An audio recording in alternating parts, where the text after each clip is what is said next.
اسمعوا هذا. À l'époque, notre policier des renseignements généraux apprend qu'un Algérien qui informe un de ses collègues semble bien au courant des attentats qui vont avoir lieu.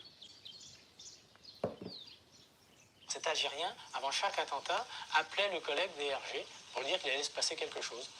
Et donc, même dans le bureau de ce collègue, on trouvait ça à la fin particulier, parce que quand on a reçu un coup de téléphone de cet individu, il se disait même que ça allait péter. Vous voyez ?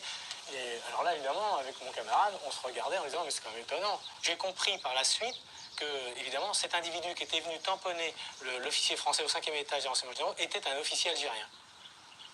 Ça, c'est clair, puisque pour moi, il avait la méthodologie, hein, et puis il avait la volonté, donc ça ne pouvait être que ça. On pouvait pas, il n'a jamais été arrêté, c'est un individu qui n'a jamais été arrêté, qui n'a jamais été ennuyé, on n'en a jamais parlé, donc c'est fatalement un type qui était couvert par notre hiérarchie, et donc il faisait partie de l'entente entre les services algériens et nous-mêmes. Un officier algérien aurait donc prévenu Paris la veille de chaque attentat. À peine croyable, ce scénario ne surprend pas le juge Marceau. Ça ne sert à rien de commettre des attentats si vous ne faites pas passer le message et si vous n'arrivez pas à contraindre la victime à céder. Donc après, se met en place une diplomatie plus ou moins parallèle. Il faut bien faire comprendre d'où vient la menace et comment on peut y mettre fin en contrepartie de certains avantages.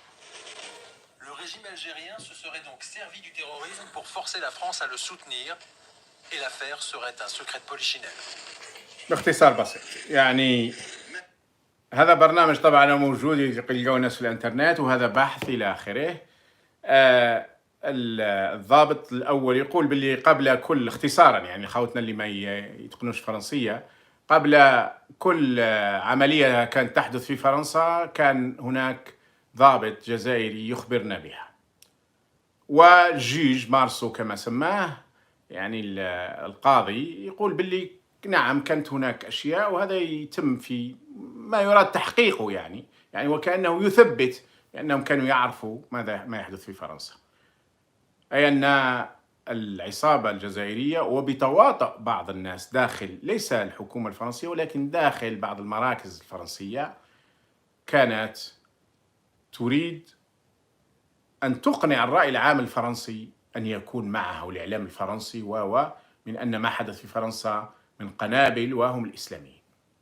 الآن الإسلاميين منفذين ممكن، لكن المؤكد من هذا التحقيق، وكان تحقيقات كثيرة وكان كتابات كثيرة، من أنه كان هناك مانيبيلاسيون، كانت هناك طريقة لإحداث ضرر في فرنسا لكي يظل هذاك الدعم يمر، لأن داخل فرنسا أنفسهم، وهذه قالها السفير باجولي اللي كتب كتاب وكنت قدمت لكم قبل حوالي 3 شهور ل 4 شهور، يقول فيه أننا كنا مختلفين داخل المؤسسة الحاكمة الفرنسية ما بين اللي كانوا مع الانقلاب وما بين اللي كانوا ضده. صحيح أن الأغلبية ذهبت مع الانقلاب، لكن كان هناك دائما بعض الناس داخل الاستابليشمنت الفرنسية ضد الانقلاب. مارشياني معروف وعنده تصريح في هذا الاتجاه، وهو كان ثاني رأس في المخابرات. مش حاب نطول في هذه الأمور لأنها كثيرة في الحقيقة، ولكن أسمعوا هذه، اسمعوا. Entre le premier et le second tour, il y a des contacts auxquels je participe modestement entre les généraux et la France. Et je suis à l'Élysée 2 ou 3 fois et Mitterrand donne son accord de manière sibylline mais très claire, pas de manière formelle mais très claire, donne son accord pour que le deuxième tour n'ait pas lieu. Les généraux algériens annulent le second tour et font leur coup d'État en janvier 1980. إذا مارشياني وكان الشخص الثاني في المخابرات الخارجية الفرنسية يقولها بكل صراحة. Mitterrand donne son accord de manière sibylline mais très claire, pas de Barbie à Alger. إذا بغض النظر مش حابين ندخلوا كاع في هذا الموضوع، بس حتى لما جبتوا الفيس وهذو تاع جاو من الفيس وراح من الفيس، أنتم تكذبون على كافة الاتجاهات، في كافة الاتجاهات وعلى كافة المستويات.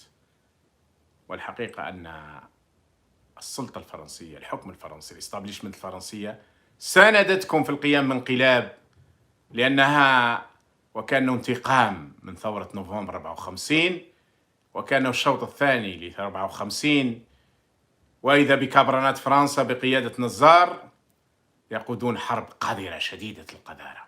مرة أخرى أنا لا أقول لم تكن هناك جماعات نسبت نفسها إلى الفيس أو إلى الجية أو إلى الإسلام وقامت بأعمال عنف، بالتأكيد موجود، لكن مقارنة بمن فتح الأبواب، وفي اعتراف له محمد تواتي قال لك لم يكن هناك إرهاب قبل وقف المصالح.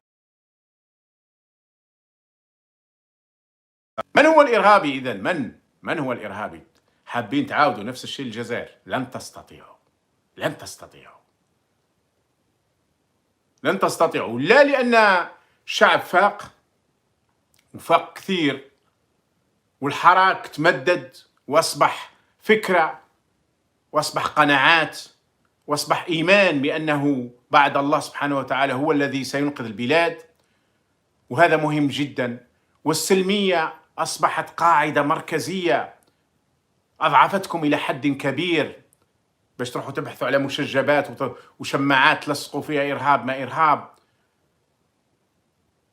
ولأننا احنا أيضا يعرفنا الناس، احنا مش جايين، احنا مش في التسعينات ناس ما تعرفش الناس، أو في التسعينات الناس ما كاش اللي يهدر وكاش اللي يرد على الأكاذيب.